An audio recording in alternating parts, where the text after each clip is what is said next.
The story begins inside Rossmore Prison, where two inmates stood face to face, ready to fight. John threw the first punch, but then the other inmate, named Nelson, pulled out a screwdriver. John, however, had come armed with all his weapons as well. He threw a knife at Nelson, but Nelson ducked at the very last moment. The two leapt at each other, and soon the fight turned into wrestling. As soon as John got an opening, he struck at Nelson with his blade, but instead of piercing him, the knife broke. It turned out that Nelson was wearing a stolen license plate under his uniform.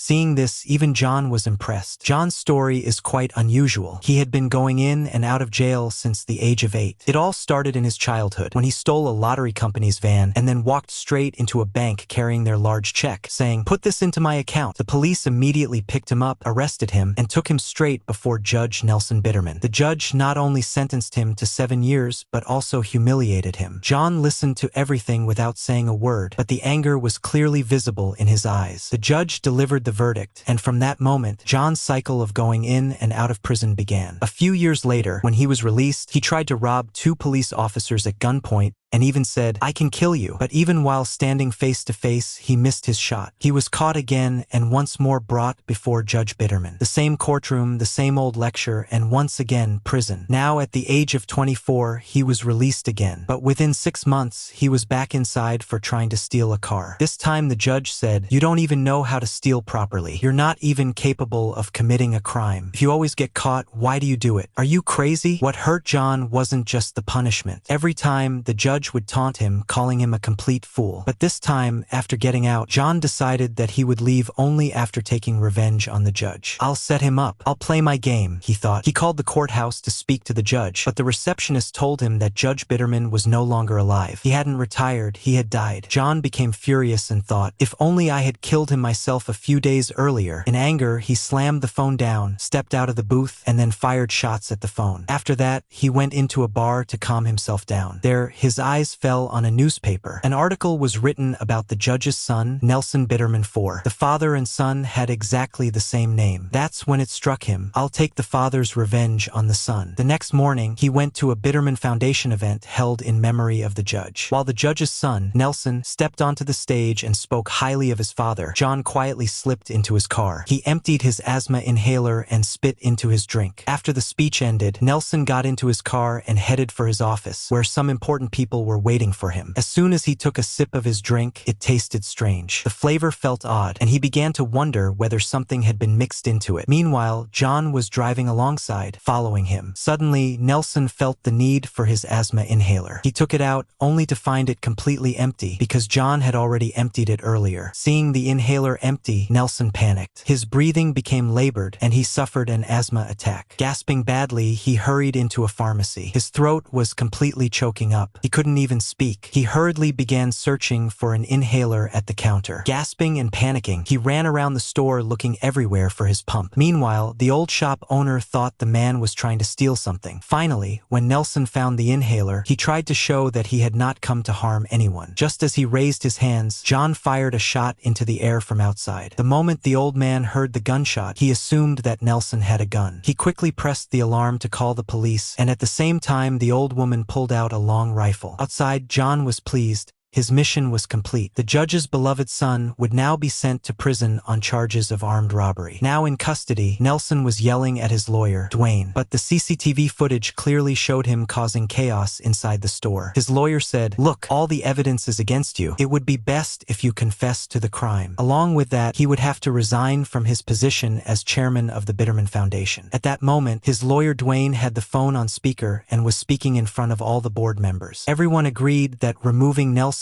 from the position was the right decision. Later, when Nelson was taken before the judge, he tried to talk his way out. He said, "Look, I can be very useful to you. You already know my father. We have a lot of money. I'll give you whatever you want." But Judge Ava did not like this at all. She told him to sit down and wait like everyone else. "When it's your turn, we'll talk." Soon the trial began, and the jury was filled with very strange-looking people. As soon as they saw the CCTV footage, they made up their minds that yes, this man was a robber. Nelson's lawyer, Dwayne, was completely incompetent. He gave a terrible defense and told the jury a story. Look, when we watch Jurassic Park, it feels like dinosaurs are real, but they're not, right? In the same way, this CCTV footage looks real, but who knows whether it really is. Anything can happen on camera. He's a good man. Let him go. Despite all this, everyone on the jury believed Nelson was guilty. Judge Ava then sentenced him to 5 years in prison. At that moment, John saw Nelson walking down the same path that Nelson's father had forced John to walk again and again. Later, John was sitting with his friends, smoking, but his mind still wasn't at peace. Then 2 men knocked on the door of their house. They had come to buy drugs. John understood that they were police officers, but even so, he let them in and sold them the drugs. As soon as they left, John told his friends, if you don't want to go to jail, run from here, because he knew exactly what was about to happen. He was going back to prison, and this time he was doing it knowingly. At the first hearing, he didn't create any drama. When he was brought before the judge, he quietly confessed to his crime and asked to be sent to Rossmore Jail to serve his sentence, because that was where Nelson was going. The judge accepted his request and sent him to the same prison. Now Nelson and John were taken to prison on the same bus. The atmosphere on the way was quite strange, but John spoke gently to Nelson, asked his name, and said that he hoped they would stay together in prison. He promised, if you stay with me, you'll survive. When they arrived at the prison, the new inmates lined up to meet the warden for the first time. But after hearing the warden's words, their faces fell. The warden said, if you don't want to fight, don't talk to anyone. And if a fight happens, don't complain to me. If you think something wrong is happening in this prison, keep your thoughts to yourself, because I don't give a damn. After that, John used some connections to arrange for Nelson to share a cell with him. Now he had found the true purpose of his life, to make the life of that old judge's son even more miserable. When the 2 of them entered their cell and Nelson looked at the toilet, the rich boy burst into tears. But John warned him, stop crying. If anyone sees you like this, they'll eat you alive in here. Even if you're scared, don't show it. Okay. As Nelson pretended to act brave, the other inmates passing by burst out laughing. And that was how the prison story of the 4th generation of the Bitterman family began. During lunch, the 2 of them went to the cafeteria together. John had spent a lot of time in this prison, so he knew most people there. Pointing discreetly, he told Nelson, that's Leonard. He's the leader of the White Kingdom gang. They're very good people. Don't bother anyone. John was deliberately trying to set Nelson up. They were still talking while eating when suddenly Leonard jumped on another inmate, slammed him straight onto their table, and stabbed him to death. John quietly stepped aside, but Nelson froze in place. Soon, the guards came running and asked Nelson who had killed the man. At John's signal, Nelson said that Leonard had done it. And just like that, Nelson ended up on Leonard's enemies list. Back in the cell, John scolded him. Why did you open your mouth for no reason? Nelson replied, you told me to. No, John said, I was signaling something else. You misunderstood. A little later, in the bathroom while everyone was showering, Barry came up to Nelson. He was a big, muscular man with thick black hair, and his eyes were fixed on Nelson. But John stepped forward and threatened everyone, saying, he's mine. Okay. Barry replied, how are we supposed to believe that? To prove his point, he slapped Bitterman hard on the backside. My property. Stay away from him. Later, Dwayne came to the prison to meet Nelson. Nelson said, get me out of here as soon as possible. I'm becoming people's property in here. But Dwayne replied, the Bitterman Foundation isn't even under your control anymore. Where will you get the money to fight the case? Even his lawyer was mocking him. Meanwhile, John made sure every single day that Nelson's prison life remained a headache. Every day, the man in the neighboring cell would punch Nelson. 1 punch in exchange for 1 pack of cigarettes that John paid him. Nelson's food was mixed with all kinds of trash. One day, Nelson was sitting in the bathroom, calmly trimming his nails like some fairy, when Barry came in. Looking at Nelson, Barry said, this is the crime I commit again and again. I'm a man. I love men. Seeing the intensity of his feelings, even John agreed, but in return, he demanded lots of cigarettes and some drugs. By prison standards, he put a very high price on Nelson. Barry agreed. After that, John made a deal with a guard to take him out of the cell on any excuse. As soon as the cell door opened, Nelson panicked. But Barry said, relax, bro. Why are you so scared? Nothing will happen. Within seconds, Barry's men grabbed Nelson, put a paper bag over his head, and took him to Barry's cell. Barry welcomed him by offering him alcohol. As soon as he saw Nelson, he said, your belly's really sticking out now, huh? He treated Nelson like a newlywed bride, saying things like, don't fuss so much, come here to me. Poor Nelson was trembling with fear, but he had no choice. Barry said, I truly love you, and for today, I'm letting you go, my dear. But remember one thing, I'll do whatever I want, whenever I want, and you must not refuse me. Time passed like this, and Nelson developed a habit of writing a diary. Today, he was sitting on the floor, leaning his back against the iron bars, writing something in his diary. Just then, one of Leonard's men came over and urinated right on Nelson's diary. He had come only to give a warning that Leonard would soon be released from solitary confinement, and what would happen to Nelson after that would make his soul tremble. John then explained to him, Leonard won't kill you all at once. He'll beat you again and again. He'll give you pain slowly, and maybe one day, months later, if he's in the mood, he'll finally kill you. In the cafeteria area, things got even worse. John told him, I've heard the time for killing you has already been fixed. Hearing this, Nelson decided, I'll go and talk to him once. John knew this was a huge mistake, but still he said sarcastically, yeah, sure. Talking always fixes everything. Nelson went to Leonard's gang table and began giving a heartfelt speech. Brother, if a man makes a mistake once, the one who forgives is the greater man, right? And you are the great one here. Before he could say more, Leonard stabbed a sharp spike into one of Nelson's legs. As soon as Nelson screamed, Leonard drove another spike into his other leg and said, yeah, now it's fine, balanced. Poor Nelson bent over, crying in pain. Then Leonard said, you've got courage, kid. Only one man ever stood in front of me like this, my own father. And you know what? I killed him and came here. Despite being foolish, Nelson understood that his time was getting close. Limping, he returned to his table and told his friend John, my death has been postponed for a few days. That night in their cell, John told him, you only have a few options. The first one, you won't like it. The second is to fight him alone. The third is to just wait while he slowly kills you himself. When none of the options appealed to Nelson, John gave him a fourth one, create some chaos and get sent to solitary confinement. They can't kill you there. Nelson said, that sounds fine, but how will I get there? Before he could ask anything else, John threw his groin guard toward a guard and then hid behind Nelson. As soon as the guard arrived, John punched him in the face from behind. It looked as if Nelson had hit the guard, and the guards picked Nelson up and threw him into the farthest solitary confinement cell. For 2 days in that dark box, with no light and no sense of time, alone with his thoughts, he slowly began to lose his sanity. When the guards finally brought Nelson back to his cell, he was completely shaken. Then he went to an old dealer inside the prison and said, brother, I'm tired of this life. I want all my pain to end. The dealer, who knows what he was smoking himself, thought Nelson wanted to end his life altogether. Instead of giving him drugs, he gave him poison. Nelson didn't ask many questions and calmly took it. Back in the cell, John saw Leonard's entire crew heading toward them. Without saying a word, John quietly slipped away. Within seconds, the gang entered the cell. The leader told the others, you all stay outside. I'll handle this alone. He attacked, but Nelson didn't give up. He blocked a few punches, landed one or two himself, then climbed onto the top bunk and kicked Leonard hard a few times. Blood started flowing from Leonard's nose. Suddenly, a syringe fell down from above. It was filled with the same poison Nelson had brought. Leonard saw it, stopped, and asked, what's this? Nelson replied, it's something that ends all tension. Feels amazing. That's what they told me. Hearing this, Leonard injected the syringe into himself. And by sheer luck, Nelson's problem solved itself. The noise outside the cell suddenly went silent. Nelson dragged Leonard's dead body out and told his men, if anyone else wants to die, feel free to come inside. Hearing this, the rest of the gang immediately backed away. Just then, John entered the cell. He pretended as if he was on Nelson's side. Calmly, he said, killing someone inside prison adds another 20 years to your sentence. But Nelson only gave a faint smile and replied, I didn't kill anyone. John murmured softly, I didn't think of that. At this, Nelson immediately grabbed him and said, what did you want? Huh? That I should die. But John cleverly changed the topic. Now, when Nelson entered the cafeteria along with John, the entire hall fell silent. Suddenly, a guy from the White Kingdom gang came up from behind. John instantly turned around, fork ready in his hand, thinking a fight was about to break out. But the man wasn't there to fight. He had come to extend a hand of friendship. He said, Leonard used to trouble us anyway. You actually freed us. From that moment on, everyone started looking at Nelson with respect because he had taken down the most dangerous inmate in the prison. Inside, John thought, I'll have to get him into a fight with someone. Otherwise, people will think he's too powerful. He told another inmate, get up, boss wants to sit. The man didn't get up at first, but then Nelson hurled some insults and said, get up, man, just to show his power. The inmate quietly walked away. That's when John realized his entire plan had backfired. A little later, Nelson went to the bathroom and ran into Barry again. Barry said, you remember what we talked about, right? When Barry approached him in his romantic style, Nelson shoved him hard and punched him twice, right in the face. Furious, Barry grabbed Nelson by the throat. Nelson said, but you said you loved me. A little fighting happens in love, right, baby? Hearing this, Barry stopped. He got emotional. Nelson spread his arms and said, come on, hug me. Barry moved toward him. Just then, the White Kingdom gang rushed in. They had already heard that Barry was mistreating their new ally. All of them jumped on Barry together. Nelson stepped in, shouting, stop, enough. But by then, the guards had arrived. This time, they thought John was behind it all, as he was sitting in the corner like a boss, watching everything. And this time, John was picked up and thrown into that dark isolation cell. When he came out, the atmosphere in the prison had completely changed. His roommate Nelson was now everyone's favorite. He had had started teaching karate to other inmates. People laughed at his jokes. Wherever he went, someone was always around him. On top of that, he became the leader of the prison theater group. Nelson then went to John and thanked him. He said, "Brother, if it weren't for you, I wouldn't have survived all this. You taught me how to live." Seeing all this, John's mind snapped. In frustration, he wrecked the entire cell. He had deliberately sacrificed his freedom so he could torment the judge's son in prison, not to watch him enjoy prison life. Meanwhile, Barry and Nelson had genuinely grown very close, extremely close. One day, Nelson was alone in the cell when John came in. He gave a long speech saying, "I'm really proud of you, brother. Look how far you've come. Your hearing is tomorrow. I hope you get released." He was holding a can, which he handed to Nelson and said, "This is a farewell gift for our separation." But the can was already opened. That made Nelson a little suspicious. John immediately said, "So now you're doubting me? Thinking dirty about me?" To remove any suspicion, he took the first sip himself and then, acting hurt, said, "Brother, I'm really hurt." Hearing this, Nelson softened and drank the entire can in one go, which turned out to be a huge mistake. Something had been mixed into that drink. Within minutes, Nelson lost consciousness. John stayed calm and made himself vomit to get the substance out. Then he quickly moved on to the next step of his plan. The next morning, Nelson was taken to court for his hearing. He told the judges, "Prison has changed me. I've become a new man." But written on his forehead was "white power," and Nazi symbols were marked around his neck. Seeing this, the judges rejected his early release and ruled that he must serve his full sentence. Soon, Nelson himself saw what had been written on his forehead and neck, and he immediately understood who had done it. As soon as he returned to the cell, he lunged at John. A brutal fight broke out between them. Punches flew from both sides. But in the end, John used his experience as an old fighter and began to gain the upper hand. As John pinned Nelson against the iron bars, he revealed the truth. "Your father kept sentencing me again and again. He never gave me a chance to change. Because of him, I brought you here. I'm the one who dragged you into this place." Hearing this, Nelson became furious and slammed John's head into the iron frame of the bunk bed. Just then, the guards arrived and broke up the fight, saying, "If you two really want to fight, then fight properly." An official fight was scheduled for them in the yard. No rules. The fight would not end until one of them died. From then on, they were kept under 24-hour surveillance so they wouldn't kill each other before the fight. Guards, inmates, everyone started placing bets on who would win. Money was on the line. Even the warden placed a bet. One day, during visiting hours, someone came to meet Nelson. It was Barry. He had already been released from prison, but he couldn't live without his love, Nelson. He said, "I'm thinking of committing a crime just so I can come back." Nelson replied, "Don't do that. You're my only family in this world." Barry said, "I'm ready to do anything for you. Just tell me once." Suddenly, an idea struck Nelson. In another part of the city, Dwayne was playing golf in his office. When his phone rang, Nelson said, "Get me out of here, quickly." Dwayne reminded him, "You're not the chairman anymore. You don't have any money. How will you pay my fees?" Nelson replied, "I may not be the chairman, but my son can take my place, right? I've adopted someone. He comes to your office." At that moment, Barry walked into the office, a 150-kilo son. He told Dwayne, "Get out of here. The chairman's chair is mine now." Soon, the fight between the two inmates began, the same fight where this story had originally started. John climbed on top of Nelson and rubbed a piece of his shirt, soaked in industrial cleaner, all over Nelson's face. That was enough to throw Nelson off balance, and John kicked him hard. Then both of them suddenly pulled out syringes, trying to inject poison into each other. Suddenly, Nelson's mood changed. He said, "Let's stop all this. Let's call it a draw, brother." They both agreed. Then Nelson said, "I learned one thing here. Never trust anyone." And the very next second, he injected John. But before dying, John also managed to inject Nelson. Both of them collapsed together as if dead. Soon, the medical team arrived and declared both of them dead. They were quickly buried, and the full power of the Bitterman Foundation was handed over to Nelson's only son, Barry. After everyone had left, Barry dug up the grave and pulled out a living Nelson. All of this had been part of the plan. In reality, Nelson had already obtained a drug from the dealer that could keep a person unconscious for 3 days. That was what they had injected into each other. Barry had already bribed the medical staff with a lot of money. Standing beside the other grave, Nelson thought, "We should just leave him here to die." But Barry got emotional, and they decided to dig John out as well. After some argument, the two shook hands and buried their old enmity right there. 1 year later, we see all of them living happy, prosperous lives. If you liked the video, give it a like, subscribe to the channel, and we'll meet again in the next video.